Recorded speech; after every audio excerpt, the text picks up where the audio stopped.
and welcome back to another new edition of Windows and Current Affairs. And today we discuss a very important topic, which is artificial intelligence and modern education. What is the relation between artificial intelligence and modern education?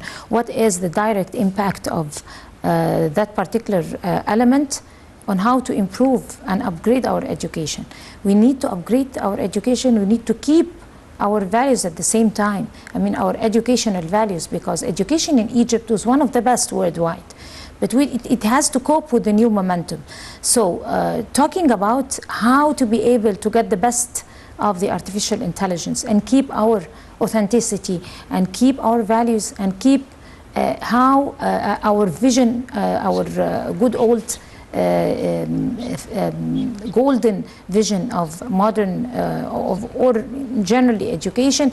This is going to be our topic, and there is nobody better to talk about upgrading education and qualification of a good plan for education is our prominent guest, Professor Dr. Mahmoud Azmi, International Higher Education Consultant. Good evening, Dr. Azmi. Good evening.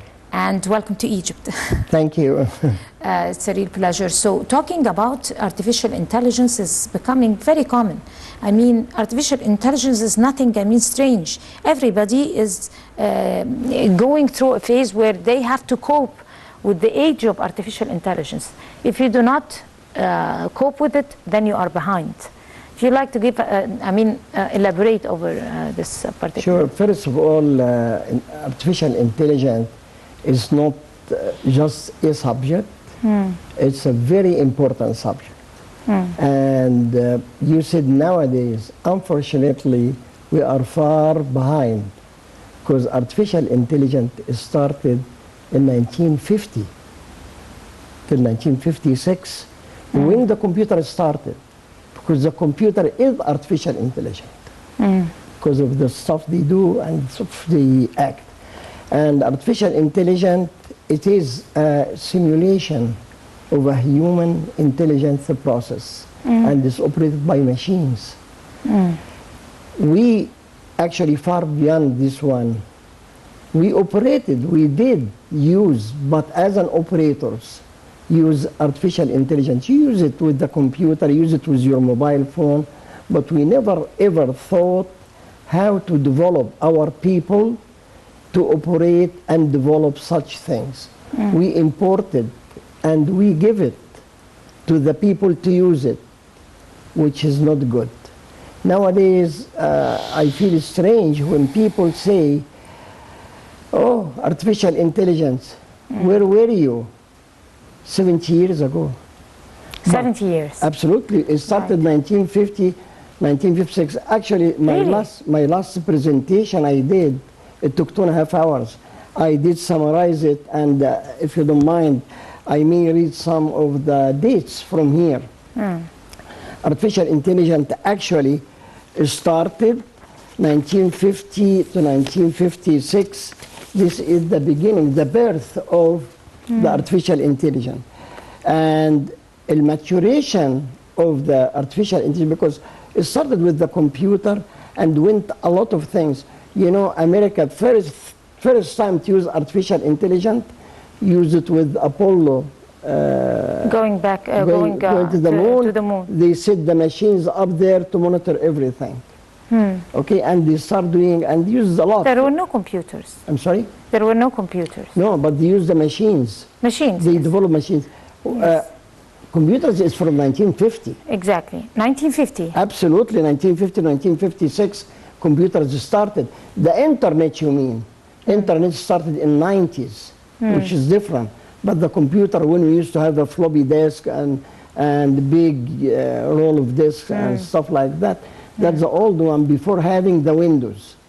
Windows came, which you know, as a computer. The 90s, I think. The computers is before that, yes, 90s. But then, I mean, when you talk about computers, you mean you're talking only about a device that you can do something over it, right? But there is no... It's programming, yes. It's only programming. You know, there are four types of artificial intelligence. The first one, which That was going to be my second question. That's very good that you mentioned. okay, we'll go for that. No, please. I'm glad. Okay. The first one is the reactive machine. And the reactive machine, it doesn't have that memory. It's a prototype. Like you would like to do one specific job, and you get this machine, you program it to do this job, then automatically does it. That was the first one. The second one is limited memory. Limited memory does several jobs, but must be previously done and already stored there. Like I already created a kind of software, plugged it into the machine to operate for specific job.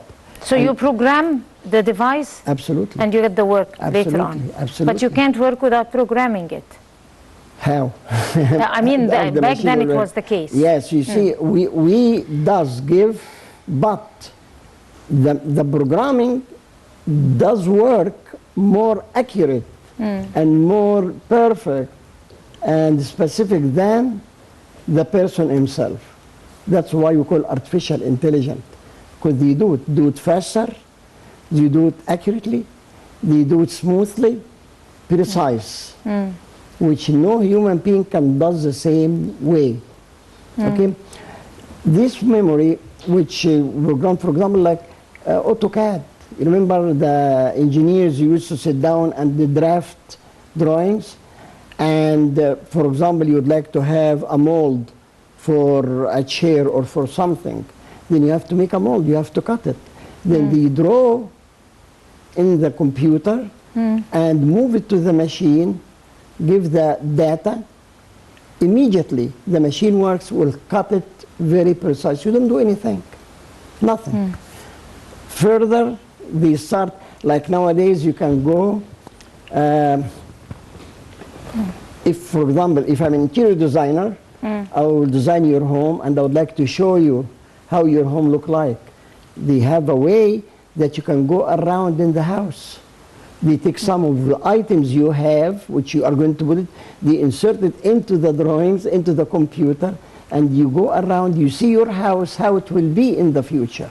So you do a replica on the computer and then you try to execute it? You give data to the computer, and the computer will operate it very fast, precisely, and accurately. Will do it. The third one, the type was theory of mind. Theory of mind, this is the advanced one, which you actually, you program the computer, said that, you see, I want, if this happened, you act this way, then the computer will find the solution and does it for you. Then this is really far advanced than a prototype one which we normally use. Okay, you know the Siri, the one which you have on your telephone? It's a type 1. Really? Absolutely. Absolutely. Because you program it and now you tell anything it give you. When they created in the computer how to dictate to the computer your letter, and the computer can type it for you, speech recognition, speech dictator. This also artificial intelligence. There was a speech dictator back then? Absolutely, that's a long time, that's for years now. You can talk to the computer and the computer will type the letter. But it wasn't very popular back then. I mean, it wasn't really, familiar. Not most of the people were familiar. I mean, even the institutions. You see, there is a problem. What is the problem? The problem is that when you dictate the computer, the accent you have, it is not recognized by the computer because you got the software from Europe with European accent. Just like Siri also. Yes, like Siri. Siri also doesn't want to recognize you unless you be very careful in the way you pronounce it. The fourth one, which is self-awareness. Self-awareness. This is amazing, but unfortunately it is not developed yet. They are working on it now. Self-awareness. What does it mean? I mean, what do they mean by self-awareness when it could be applied in a computer? You have a human being in front of you. Oh, so that is the fourth generation. Actually, human being in front of you, sitting in front of you. Is that what for a while they were talking about it? I mean, talking about meta and all this. I mean, the era. I mean, we're going to be witnessing a phase called meta on the social media, Yes. and then we're going to be going through visual reality and visiting places and talking to people as if it is reality. Is this the one that they're talking about? Yeah, this is whatever going to be. It's, because see, whatever you see now, it is, to my opinion, is kind of a trials. It is not something specific as they want to be. But whatever they are going to get is... It's a vision of what they want to be. Absolutely. But then some people say, they debate, I mean some observers say that it is a little bit scary when it comes to some very sensitive issues, like security of nations. It is not just only scary, but it's also disadvantage that a lot of people will lose jobs. Definitely, you are replacing them with machine. However, also you are creating new jobs for those who knows how to program and operate the artificial. And not everybody is capable of this. No, not everyone. But you lose jobs. Actually, yes, you lose jobs, but for an honest person who manufacture items, the goods will be less expensive. And even far better than whatever is going on now. And right, please, okay, if you like to continue. And something which we really need, as in Egypt, in agriculture. Also to work in agriculture, the machines and what is needed for the field. I saw that long time, maybe, there is a group of people called Amish. Those Amish people came from America, from Holland and Germany, and live in America. Those, they have their own community. They do everything on their own way, and they believe on 1900 system, not nowadays, but they use computer and everything, but in other way of life, they still... They're old-fashioned. Very old-fashioned, very old-fashioned. I saw their system of raising animals, cows. They do have the system to operate the food, to give the food and water and everything to the cows on time.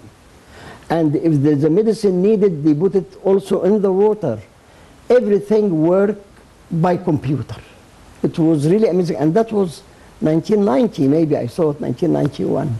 Very, very amazing. We need this stuff. Of course. We need this. I guess they're applying it over here now, starting to apply it in some... You see, there is a huge move to apply it. But my point is why we have to wait 73 years and why we have to keep taking from people and work as a users. We are not just users, we should be a creators, not only as users. We have the talent, we have the people. We should take the lead. But you just mentioned or talked about, raised a very important point, which is the job or lack of job opportunities in the near future when it comes to the advance of the artificial intelligence. That is going to lead us to something very important with modern education that is directly related to modern education. We are going to talk about modern education. That's also, to be honest but with in you, that domain, each subject needs a full episode. A full night. So you promised us to come over. But then, talking about that, it could be one of the most priorities of human rights in education, in modern education, for governments to include study or subjects or training measures and training students from an early age on artificial intelligence, because to provide them so that when they graduate, they would have job opportunities. I mean, they would have access to job opportunities. You have but kids. you don't blame on the person if you don't provide any study for them. Absolutely. You see, the also thing I really I'm hesitant to say it, but I feel bad because those who create this different type of artificial intelligence, do you think there is no Egyptians among them? Egyptian immigrants? Lots of them. Definitely there is a lot of them. We look forward to come back to this country, because the country is going far, far, far away in developing the system here, which I really appreciate President Sisi. He's going like a bullet. He doesn't rocket, doesn't stop. But why we don't use our own people who live abroad and they are voluntarily going to work? They're not going to ask for anything. And instead of waiting for them, the same Egyptian, to develop the items there and wait till it comes to us, why not to bring them and say that, okay, what with the Minister of Immigration, the former one, Dr. Nabila Makram. no, Dr. Nabila Makram, she did something very good. I was actually came one out of those people, which called Egypt Can. She tried to get those scholars who are living abroad, and we provided things. And there were too many. And stopped. And yes, why not? And renowned also, very popular. She got the best, absolutely. She picked the best and got the best from overseas to here. Then why we don't go further in this area and try to bring those people? I'm positive. President Sisi doesn't know that there's people, Egyptians, who are really not willing, they are fighting to come back to help this country. I'm positive. And if he knows, I'm sure it will be different. And of course, he is always inviting everybody from, people, native Egyptians, to come over and stretch their hands Egyptian Americans, to those assist. immigrated one, yes. Exactly. But again, talking about artificial intelligence and the issue of, or the future of artificial intelligence, of course, it's something good to transform life into a totally new phase and a totally new age of artificial intelligence, with everything so easy and much more effective and calculated and all that, coping with the new millenniums and everything. But at the same time, you qualify the human nature. I mean, humans also, to live in that age. Definitely. I mean, we do not only talk about the phase of an artificial intelligence, I mean, devices, without not talking about generations and generations. You have a wealth. Are we doing that? A wealth of young people? No, we're not. So far, what about the good, I mean, employees, the elderly, the senior employees with I mean, let's talk about the scientists abroad. Let's talk about the senior scientists, the senior teachers, the senior doctors who come with high qualification and expertise, but they don't have a good command on artificial intelligence. I tell you one thing. Overseas, they see you are trying, they encourage you to finalize it and improve it. Of course, not everywhere here, but most of the places I did look into it, I found that you have this job, don't even act smart, you stay here, which is wrong. Which is wrong, of course. Nowadays, I see that they are trying to build measures to fit it in universities to graduate people who are able to develop artificial intelligence. But until then, we hope everything will be okay, we will not be behind. That's why I said, why not we blend our scientists here, our scholars here, with our Egyptian immigrants, scholars overseas, and let them get together and move. I don't know what is the problem. To be honest with you, I cannot say why, but there is a problem. There is a problem. Yes. But talking again about education and upgrading education, modifying, qualifying, preparing the future education to cope as we With the said. job. I mean, to cope with the age of artificial intelligence, to cope with the age of digitalization. Since in a span of like 5 or 6 years, or maybe less than that, we're going to enter in a totally new age of artificial intelligence. And so as we are speaking of the neighboring countries and the power countries, they're already going to speak the artificial intelligence language. So there is going to be no space for people other than with the awareness and the culture of artificial intelligence. What exactly are we doing in our schools and in our universities with students? I mean, what type of programs is the Ministry of Education preparing to prepare generations to work with artificial intelligence? Okay, let me ask you, what do you think, how this artificial intelligence was developed? Thinking, people to think, people to create. Right, creative. Absolutely. Unfortunately, problem one with our education is that we spoon-fed the student with the information. We followed, unfortunately, we followed for a long time the British educational system, which depend on number of books you have to memorize, get into the exams. And that doesn't help thinking, help memorizing. That's why most of those people who has a very high grades in the high school diploma, because they memorize, they don't think. And the teacher depend on that. I have book to sell, then my students will memorize. I'm not going to let my students even get help to get to my tutorial classes, private, outside. Never help thinking this way. Fortunately, and unfortunately at the same time, fortunately, the higher education in Egypt switched to the American credit hour system since long time now. And the British one? British one is the before university. And graduate and undergraduate, which is university level, it's credit hour system.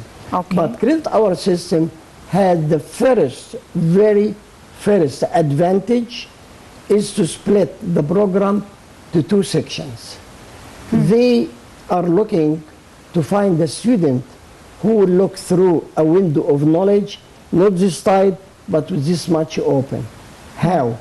They decided to make half of the subjects for every major, which you call university requirements, and the other half is the college requirements. What is university requirements? Exactly. University That's requirement, very important. It means each student in the university must take these courses. A student in the School of Engineering will take a course in medicine, take a course in biology, take a course in business, take a course in music, art, all these. Why? You need someone to widen their scope. Absolutely. And the other half is the major, which is if you are mass comm, you study for mass comm. This is one important, extremely important thing. We have to stop spoon-feed the students with the information.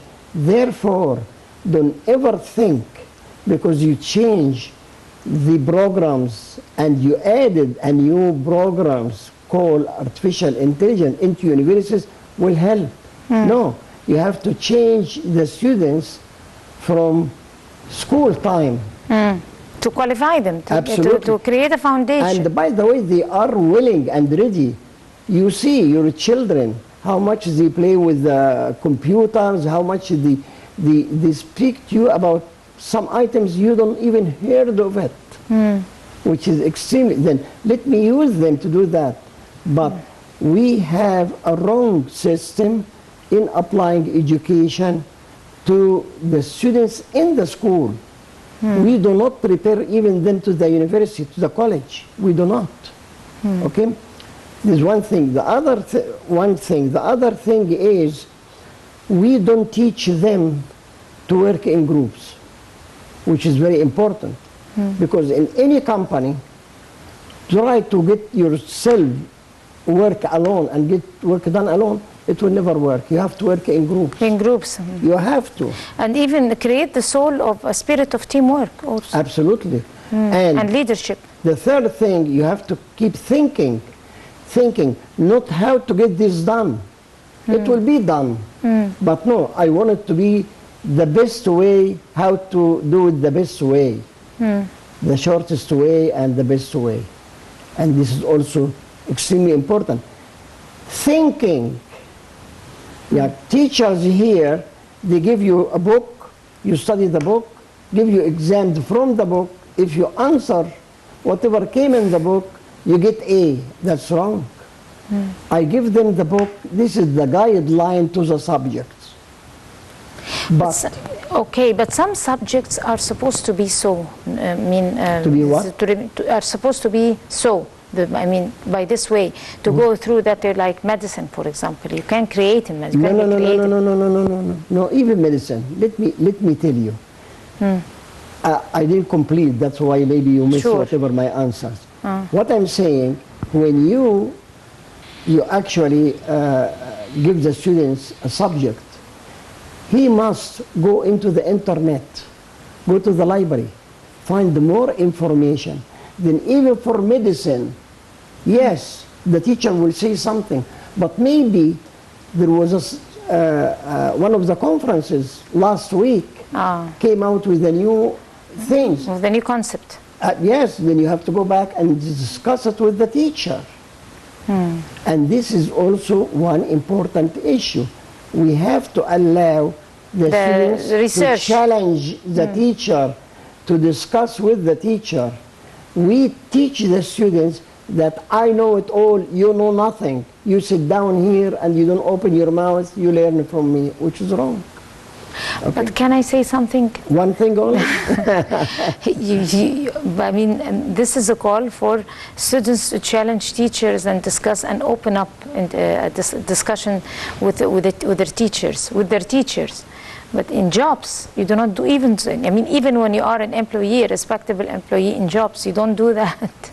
But you don't discuss it with your your bosses. No, because first of all, we came from a socialist regime. That socialist regime doesn't allow you.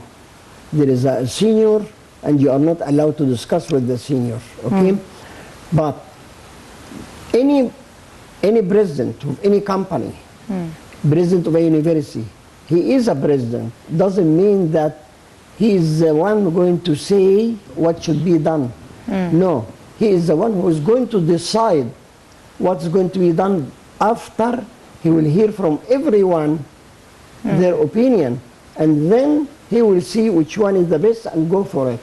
We don't have this mentality, we don't have this philosophy here. Exactly, but that's why President Abdel Fattah al-Sisi have opened the way ever since he came into office and started the youth forums to gather the attendees, the youth, and open up with them and listen to them, and discuss things with them. President Sisi and allow them to express themselves. Sisi is not only a great, he's a brave, he's a very brave guy. He's introducing that concept. President Sisi see what the right thing to be done. In fact, he went into initiative to develop the education, and this is a fire, can really burn anyone because it's a very hard subject.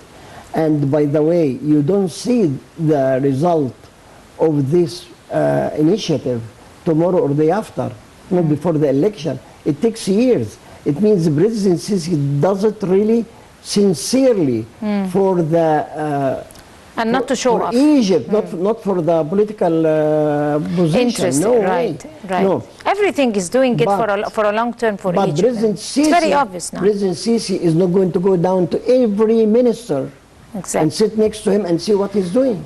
Exactly. And he already adopted the youth, said let us develop them, but also training them.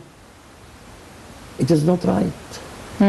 But he created the National Academy for Training You, That's the what NTA. I'm telling you. The subjects are taught them are wrong because they are trying to teach them leadership, and they're not teaching them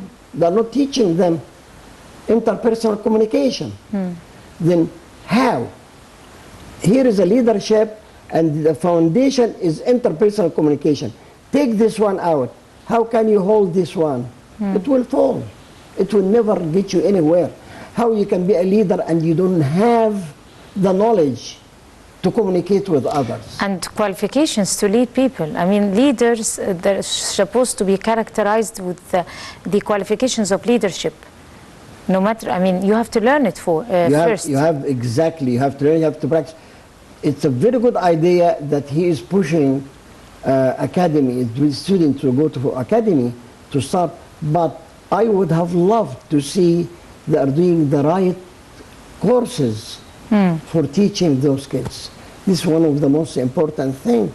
You know, going back again, which is very important to the idea of why not to put our hands together with the expertise overseas, try to work them. Can I say something? Please. President Sisi, God bless him really. He did the national dialogue. Of course. And we heard about it. I came from America. I contacted Dr. Diya Rashwan office. Not once, not twice, 4 times. And the 4th time the guy came and told me, well, you don't call us for national dialogue, go to 6 October. I said, where is 6 October? He said, get it from the operator. Ask the operator for the number to give it to you. Luckily, a friend of mine gave me 2 private personal number for Dr. Diya Rashwan, and 1 private number for the judge who is assistant Dr. Diya Rashwan. Of course, I learned as long as he didn't give me the phone number, I cannot pick up the phone and call them. It is rude. Then what I did, I wrote to them that I'm the president of Egyptian American Council, and we are willing to do so and so and so and so. Would love to help, would love to communicate with you, and we do these things. And I sent them even portfolio, our portfolio. I never heard from them till now, and that's over a month and a half. And I'm going back to America, and I'll never hear from them. No, probably no. He is going to be in contact with you, and other people are interested also, because there are not only the national dialogue, there are so many values that the Egyptian administration is opening and providing for people like you of value, of a very, very strong... You see, if we are not asking for anything, we would love to pay back to this great country. And you have that passion for your country. Absolutely. You need to pay back. Absolutely. Of course, it's understandable. Absolutely. Right. Unfortunately, we ran out of time, but on a promise that before you leave, you come over for another episode, of course. That will be great. That will be it's great. a real pleasure for us. And I'm sorry. I hope really we had a great it has been nice time, because it's a beautiful subject, and this country needs, by the way, the education is the best investment in humans. Yeah, that's true. Exactly. That's true. That's why we need your assistance again in one of our episodes, of course. It will be my great pleasure. Professor Dr. Mahmoud Azmi, you are international higher education consultant. I'd like to thank you so much. Wish you the best of luck with all your endeavors. Thank you so much indeed. Thank you. And this brings us to the end of this edition of Windows and Current Affairs. Many thanks to all of you. Until we see you again next week, that's a goodbye.